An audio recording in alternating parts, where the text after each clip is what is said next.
आज जो आप देखने वाले हो वो सिर्फ एक न्यूज स्टोरी नहीं है। ये एक ऐसी कहानी है जहां सच और डर एक साथ जी रहे हैं। इंडिया के एक कोने में एक ऐसी जगह है जहां लोग अपने ही देश में खुद को अनसेफ महसूस कर रहे हैं। और सबसे बड़ा सवाल, मणिपुर में आखिर हो क्या रहा है? पॉज करके सोचिए। अगर आप अपने घर में हो और एक दिन अचानक सब कुछ जलने लगे, लोग भागने लगे और आपको समझ ही ना आए कि दुश्मन कौन है, एग्जैक्टली यही हो रहा है मणिपुर में। मणिपुर नॉर्थ ईस्ट इंडिया का एक छोटा सा स्टेट, लेकिन इस वक्त ये देश की सबसे बड़े इंटरनल कॉन्फ्लिक्ट्स में से एक बन चुका है। यहाँ की दो मेन कम्युनिटीज, मैतेई और कुकी, जो सालों से एक ही जमीन पर रहते आए, आज एक दूसरे के सामने खड़े हैं। लेकिन ये कहानी इतनी सिंपल नहीं है, क्योंकि जो आप देख रहे हो वो सिर्फ सरफेस है। असली कहानी उसकी नीचे छुपी है। सब कुछ शुरू होता है एक डिमांड से। मैतेई कम्युनिटी, जो ज्यादातर वैली एरियाज में रहती है, उन्होंने एक डिमांड रखी, एसटी स्टेटस की। सुनने में सिंपल लगता है ना, लेकिन इस एक डिमांड ने पूरा सिस्टम हिला दिया।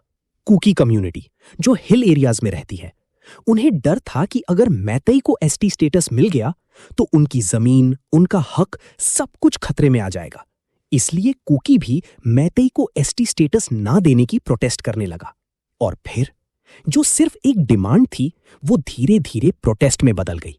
फिर प्रोटेस्ट वायलेंस में बदल गया और फिर पूरा स्टेट चलने लगा।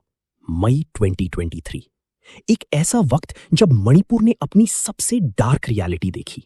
घर जलाए गए, लोगों को उनके घरों से निकाला गया, सड़कों पर आग थी, हवा में डर था, और सबसे शॉकिंग बात, ये सब अपने ही लोग एक दूसरे के साथ कर रहे थे। क्या आप इमेजिन कर सकते हो, कल तक जो लोग साथ रहते थे आज एक दूसरे के खिलाफ खड़े हो गए। इस कहानी में एक नाम समझिए, राहुल।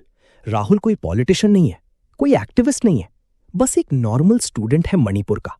उसने अपनी आंखों से देखा कैसे उसका घर एक रात में खत्म हो गया। उसकी मां रो रही थी, उसके पिता बस चुप खड़े थे, और राहुल सिर्फ एक ही सवाल सोच रहा था, हमने ऐसा क्या किया? ये सिर्फ राहुल की कहानी नहीं है।